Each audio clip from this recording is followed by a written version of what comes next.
Delphos St. John's came from behind to beat Marion Local 17-13 on Friday night at Booster Stadium in one of the best games of the season, let alone Week 9. The win clinches for the Blue Jays another outright Midwest Athletic Conference title. The number 1 ranked team in the J.J. Huddle Ohio High Power Poll is now 9-0, 8-0 in the MAC. Next week, St. John's plays New Bremen to close out the regular season before trying to make amends for last year's last-second loss in the D6 final against Norwalk St. Paul. The last time Marion Local met St. John's on the football field, the game served as the Ohio High School Athletic Association semifinal for Division 6. Marion Local falls to 7-2. 5-2 in the MAC, their previous loss having been to high-flying Coldwater. And it is hard to believe that any poll voters anywhere would hold too much about Friday night against the Flyers. Having been to both this year's game and last year's, Marion Local gave them their best shot. They did. And it took some real serious intestinal fortitude for the Blue Jays to hold on in either game. I would be completely surprised if this is the only time that these two teams meet this year. Next week, the Flyers face Fort Recovery, and with their likely 8-2 record, you gotta think that Marion Local would be a formidable challenge for anyone. Delphos got on the board first on this evening when Jordan Bergfeld hit in a 29-yard pass from Jordan Leininger. Beautiful thing, fade into the left corner. Marion Local responded with a long drive, and it culminated in a Niles Keller 1-yard run. At halftime, this game was 7-7. A third-quarter Derek Klaus interception set up a Josh Brody 26-yard field goal to make this game Delphos St. John's 10, Marion Local 7. Marion Local head coach Tim Goodwin wasn't kidding around in this game. He was playing 8- and 9-man fronts the entire way. So if there was a player of the game in this situation, it had to have been Leininger, not just for his production, but for the lack of asymmetrical playmaking. You can't tell what Goodwin's doing from the press box, that I know from experience. Nor can you tell what he's doing from the sideline. So to be able to line up across from it and make reads that aren't stupid is an incredible thing. And although he's a 3-year starter, that it's his first year as the starting quarterback, it's a frightening thing. I'm not suggesting that this man is a Division I prospect, but he might be a great hire as your next head coach in about 5 years. In the fourth quarter, Niles Keller put Marion Local in the lead. When he scored from the 3, the Flyers had the biggest name in D6 football in the state of Ohio on the ropes at home.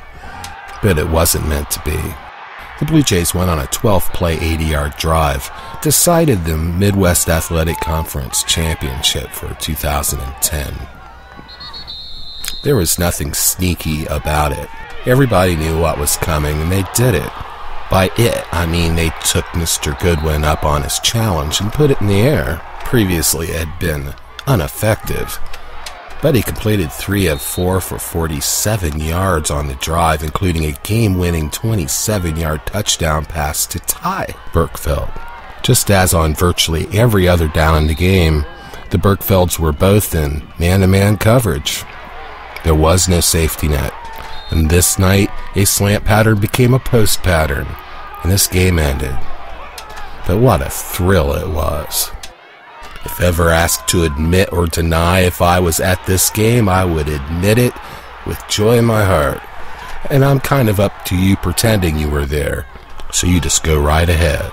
Marion Local had unofficially 194 yards of total offense, 162 of which were on the ground. That's 40 yards unofficially for quarterback Mesher, 62 yards for Niles Keller, and 60 for Mr. Post. Meanwhile, Delphos finished with 260 yards of total offense, 150 of which were on the ground, 87 of them belonging to Jordan Leininger. Leininger was also 6 for 15 for 112 yards and 2 touchdowns. Those 2 touchdowns were thrown to the Berkfelds. One went to Ty for 28 yards and the other went to Jordan for 27.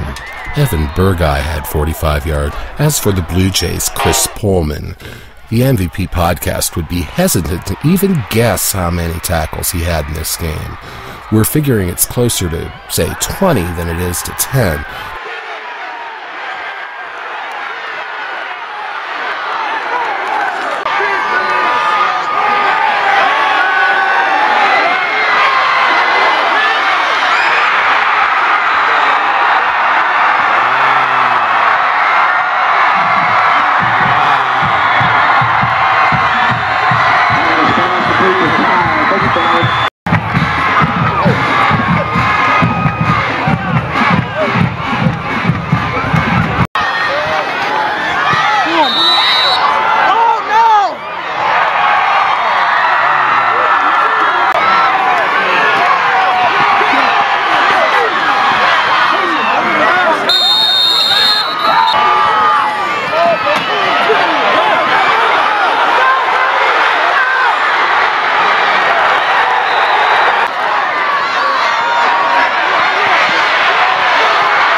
Down there on the goal line, we make a nice pass to get out of there, and then we fumbled away, and it was just a matter of us. You know, we had some open receivers in the first half.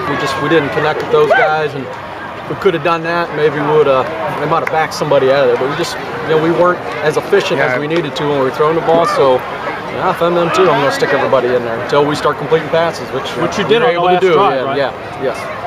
This is your 4th MAC title. You've had 3 state. Which was harder to earn?